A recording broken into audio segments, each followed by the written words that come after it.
This introduction is pretty easy. Vicki Dello Joio. Now, her last name gives you an indication of what her presentation is about and what she's about. She's the joy lady.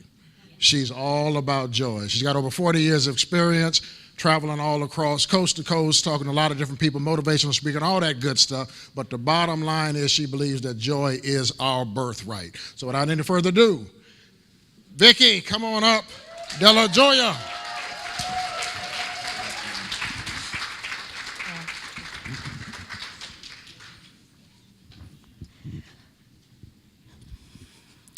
When I woke up this morning, it was around 3 a.m., I had this memory, and I had this voice that said, tell the story the first thing you do. It was like, the year is 1989. I'm standing in a line behind a whole group of women. I'm waiting for my fire walk. There's a huge, long line of hot coals. We'd built this big bonfire, then raked it out onto this path. There's a whole bunch of women around, playing, singing, drumming. One woman at a time goes to the path. I'm getting closer. The air's kind of like that, you know, that wavy thing that happens when it's really hot? In my mind, I'm thinking, what was I thinking? No, don't make me. I don't want to go. I don't want to go. I don't want to go. So what had happened is a couple of weeks earlier, I had seen an article about somebody who I think had done a fire walk with Tony Robbins. I thought, well, if I ever see a group of women led by a woman doing a fire walk, then I'll do it. I'm totally safe. This is 1989. The next day, I get a flyer in the mail, right? This is pre-email, right? I get a flyer in the mail. This woman is leading this fire walk, so there I am. I align. I get closer. I give myself utter permission to not walk. I get closer. Then something in me says, become like the fire itself. It's like there's this energy coming up through me. Be the fire. I think, what is it that I want to do? Why do I even want to do this? I thought about my focus, where I wanted to go in my life at that point. I step onto the coals, I walk across the coals, I don't get burned, and I am all fired up. Then I get here, you start talking about fire, Rebecca starts talking about fire, we're talking about flames. I realize I actually have an event that I do every year called Nourish the Flame that's coming up at the end of December. I began to think about, well, why? What does that have to do with magnifying your presence, really having a sense of a magical first impression so that you can become the go-to expert in your field, get your glow on from the inside out, attract your ideal clients, all that good stuff. I realized that what's happening is that as time, and Rebecca was talking about this a little earlier, as time moves towards the holiday season, it feels like it gets faster and faster and faster. You were talking about that too, Michael Ann, that sense of a frenzy, that sense of whether or not you're somebody who just loves the holidays and you love the whole thing about it, with your plan, of course, or you're somebody who says, you know, I just don't buy into it, or you're somebody who says, you know, this is a time where I just feel loss. Or you feel neutral about it. You've just kind of settled it. Regardless, I think, of where you are on the spectrum, I still think that in some ways we're all impacted by what sort of this cultural acceleration that happens as we move toward the end of the year. I was thinking about, as we move towards the end of the year, we want to go into 2017 with a sense of expanded bandwidth. How can we expand our bandwidth so that we can really take up the space that I believe we're meant to take up? What is it going to take? How can we really live there? Well, one of the things that part of my background is I teach something called Qigong, which is a Chinese martial arts for healing and for raising and directing energy. So I want to share with you some of the tips about what that is, because I think, there's a lot of information out there about first impressions, and you've probably read this, right? We're all entrepreneurs or we're business people. We know that first impressions are important, right? That people make their judgment of you in the first 7 seconds. I read an article recently that said that it was actually in the first 3 seconds, and what was even more daunting to me, because close hearts, not me so much, but what was really daunting to me was that it's that people have that first impression and then it tends to go down. In fact, maybe I better stop now. No. So I found that very scary, really. But I think that how we look, how we put ourselves together, all of that stuff is super important. But I think just as important is what is the energy that's behind it, right?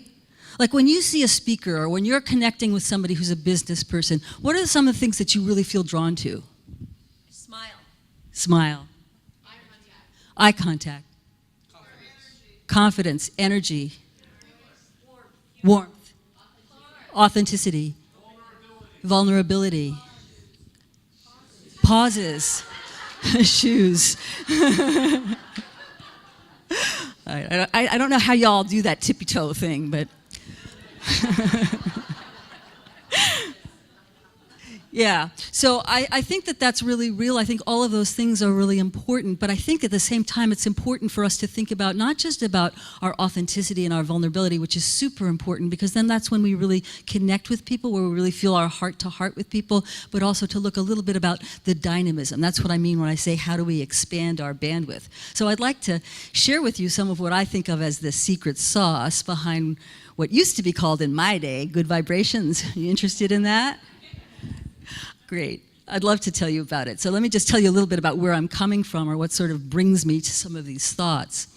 I work a lot with visionary women, leaders, healers, artists, creatives, people who are taking care, tend to be caretakers, whether they're caretakers professionally because of their, what they do for a living, or they're caretakers of their parents, aging parents, or kids, or grandkids, or they're on that panini generation where it's sort of all three levels that they're taking care of at the same time. And so many of us forget to put, the oxygen mask on our own face first, or don't even know where the heck we put the oxygen mask. It's over under the papers on your desk or something. So I really look at those are the people that I serve, and I serve them to, again, expand our bandwidth, and I do that in 3 different ways. The first way is, like I said, I've been a teacher for over 40 years of this Chinese martial art called Qigong, which is all about energy and how you use your energy. I always feel a little bit shy about saying this because some of you have heard me say this many times, but I'm somebody who I became my own worst fear. Right? I grew up in New York City where everything was very practical, down to earth. Everything was nitty-gritty. What you see is what you get. It was not complicated. I was really afraid that when I moved to California, I'd become one of those woo-woo people whose feet barely touch the ground, who feels like, just go and just accept that I was going to become something. Well, I've been teaching this type of stuff now for over 30 years, so I did become that. What are you going to do? But it became very interesting to me to look at how do you take the energy that, say, any martial artist would know about, where you can sort of break through a bunch of bricks or boards. I saw a YouTube video recently of a little girl in a little pink dress break through a whole bunch of bricks with her forehead, and that's not about muscle, right? That's not about will. That's about something else. So how could we take that type of energy and direct it in our business? Direct it in terms of what we want to influence. What is it that we're wanting to deliver? What is it that we're wanting to create? So that's sort of that branch. The other thing that I do is I do something called powerful non-defensive communication. How can you speak, get out of power struggle, connect with, whether it has to do with your grandkid or has to do with somebody at work. And the third thing that I do is I teach a program I call Rockstar Speaking, where I'm teaching speakers how to tell their story so that their audiences can really feel what they're saying, not just hear a lot of words, but they can be invited into the movie of what they do. So to get to this secret sauce piece, there's a concept in Qigong which is called Wei Qi. Now, Wei Qi is energy that emanates out of you. In Chinese medicine, it's what prevents pathogens or allergens or that kind of thing from impacting you. In Qigong or in some of these Chinese arts, it has to do with the energy that you emanate. I think of it as I am, as opposed to you can't. I have a book, because I've wrote this whole system down. My book is called The Way of Joy, which is the system that I have created, which looks at joy as your birthright, and also as a fuel, so that we don't think that if I have the right job, or if I have the right spouse, or if I have the right house, then I get to feel joy. It's really how can we tap into it at any given day, in any given time, even when things feel chaotic and challenging, like these days do right now, right? How do we tap into that joy and really be able to use that to bring us forward? And I mean that as a very specific thing. I'm not talking about, be happy, or be in denial, or I'm not talking about, something where somehow we're divorced from the other emotions. I believe that joy is actually a container for all emotions, from sadness to anger to grief. And I can say a lot more about that. Yes, we need to have it. You know that as somebody who works with trauma. So when I'm talking about Wei Qi is this really interesting thing. A few of you have heard some of these stories that I've told about it. But when I first encountered Wei Qi, I was at the time studying hard martial arts. I've been doing martial arts for a long time. So I was doing something called Kajikembo, which is all about self-defense, right, and street fighting, because I had actually been queer bashed, and so a couple times in the past, and I really wanted to take care of myself on the street. So I was studying this Kajikembo thing, and I was breaking up with my lover of the time, and she and I were, fighting in the Kun. For some reason, our teacher thought it would be a great idea for us to kick and punch each other, in the sparring thing, and then we'd go home and we'd be screaming at each other. So it was like this really not the prettiest time in my life. I was walking home from Bart one day coming from sparring. I was thinking to myself, I'm really tired of hurting people. I'm tired of being hurt. There's got to be another way. Now, let me just take an aside here. When sometimes somebody will walk into the room or walk onto the stage, or you'll say what it was that you like when you see a speaker or when you see somebody you want to connect with. Sometimes you just kind of feel drawn to them, and other times you feel kind of pulled back, like, I don't think so. Yes, no, blank. Yeah, thank you. I love to hear from you. So yeah, that is Wei Qi, and you can expand and contract that at will. Now, I didn't know any of this at this time. All I knew was that somebody came around the corner and he had that kind of, I don't think so, energy coming from him. Of course, I was pretty wary, but I didn't go into some kind of stance. I just stood tall. I kept walking. I felt like there was space between each one of my vertebrae. As I walked, he reached out and his hand bounced about 6 inches from contact with my body. He walks away looking at his hand, looking at me. So I knew he hadn't missed, but that he actually had felt something. About a year or two later, actually that was when I first experienced Wei Qi, and I started studying Qigong, which is when I started to learn what the name of it was that had happened, and I began to play with it. About a year later, I was teaching at a National Qigong Association conference, right? This is all these Qigong teachers from across the country and across the world. I'm now one of the leaders in that organization, but at the time I was brand new to it. There were very, very few women there at all. They were having these breakout sessions. They gave an opportunity for all of us who were going to be teaching a breakout session to go ahead and give about 60 seconds of introduction so that we can invite people into our workshop. Right? So I used to work in radio, so I had timed my 60 seconds down to the millisecond, right? I was very happy, very proud, because I was like, we need women's voices there, right? This is all these men who would be talking way over time, pontificating. I was like, I want to see something else happen. I want to have some women up here. So I go up there. I notice as I'm getting onto the stage, the guy who's doing the timing starts it before I'd even stepped on the steps. So I just decide, I'll just go ahead and do this anyway. Sherry was there. She actually witnessed this. So I start talking.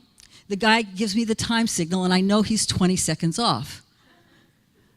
I feel somebody coming from behind me. I just kind of feel this energy field. So I put my hand out. I kept talking. Everybody starts to laugh. I'm not sure why they're laughing. I don't think I'm being particularly funny, but I finish my little spiel. I find out later that the guy who's behind me was literally coming up to stop me from speaking and was like doing this.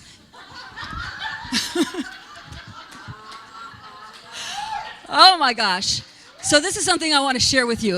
Wei Qi, how can you do it? Because I'm telling you, do this when you can embody, when you can put something in your body to start to experience this energy field, you become unstoppable. I can tell you so many stories about Wei Qi for myself, for my students, for my clients, but I want to just teach it to you instead of going into a whole more storytelling, right?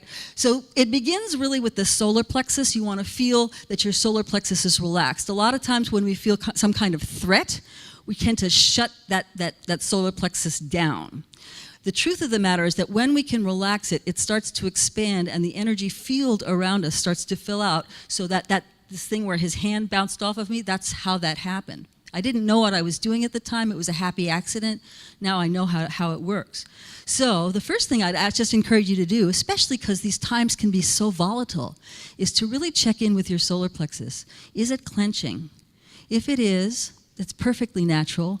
You can simply work with breathing. I love the type of awareness of breath that Michael Ann brought in. And you can also work with just expanding your breath up and down, side to side, and front and back. It's called 6-direction breathing, and it starts to soften the solar plexus, which is the source of your Wei Qi. But here's the exercise. You want to stand up for a sec? Yes. So you're going to stand with your feet apart. And let's put our hands on our hearts for a second. And I'd like you just to think about what is it that you want to bring out with your presence in the days, weeks, and months to come, especially as we accelerate towards the end of the holidays. Just shout out some words. Connection, compassion, peace, rest, abundance. I gotta say, this is a great place to be standing. It's like, woo! Yeah, that sounds great. All right. So I'd like you to either use the word that you had or one that you heard that inspired you and just do this movement with me. It doesn't matter which hand's on top. Just imagine you're standing on 2 stars and you're beginning to glow. Do it again. Inhale. Exhale. And one more time. Inhale. Exhale. Make fists with your thumbs on the inside and ground. Down, just as though you're plugging into the earth. Then we're going to do the reverse, lifting up. Just one time, bringing the arms down, and this time fists with your thumb on the outside and ground. Great. And just have a seat. Now, I know this seems like a super simple little thing, right? You can just get your energy going and just sort of doing these little arm circles. But what I have found is that these can make a hugely transformative result. Not just on the street or for street safety, although that is included. I often do this before I go out on the street when I'm feeling particularly vulnerable, or I do that a lot with people who I work with who have experienced trauma. But it also allows you to come back to center and to feel the difference. So do you feel the difference in the room? It's pretty palpable, right? Thank you so much.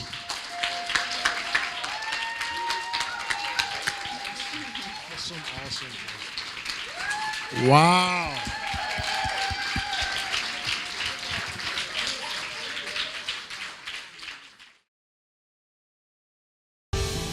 Are you a speaker looking to reach more people with your message?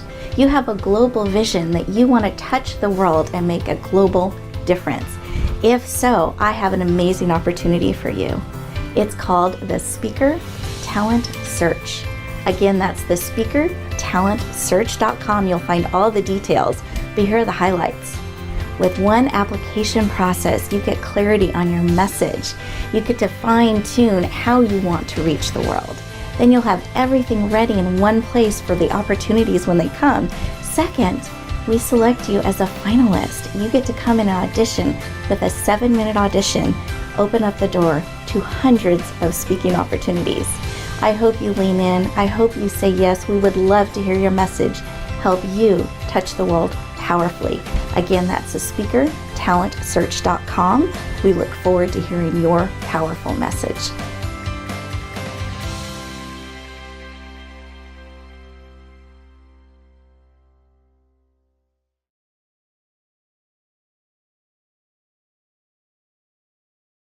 Hi, I'm Trisha Garrett, and I am the owner of Bright Light TV, where we bring illumination around the globe. I am so excited to be here at this event today. I have had an opportunity to meet fellow co-authors for Coming Out of Hiding and Shine, which has been absolutely fabulous. We've had some amazing speakers today that I was so busy taking notes. I was just like, oh my gosh, trying to be present and take notes and everything. It's been just amazing. The learnings have been exceptional. The desire to just be me and just shine has been off the chart. So thank you, and I look forward to seeing you next year. Hi, I'm Cynthia Stott, Global Visibility Expert and Mentor, and I am here at Rebecca Hall Gruyter's amazing empowerment series called Mindful Holiday Magic, and it's so magical. In fact, she has about 5 of these empowerment sessions a year, and my favorite is the Holiday Magic. In fact, I am signed up to be a speaker next year, and I hope to see you then. What I love the most is that Rebecca really helps you to step into who you are from a heart-centered place, and so that you can come out into the world and shine. Hope to see you soon. Take care. Bye-bye for now.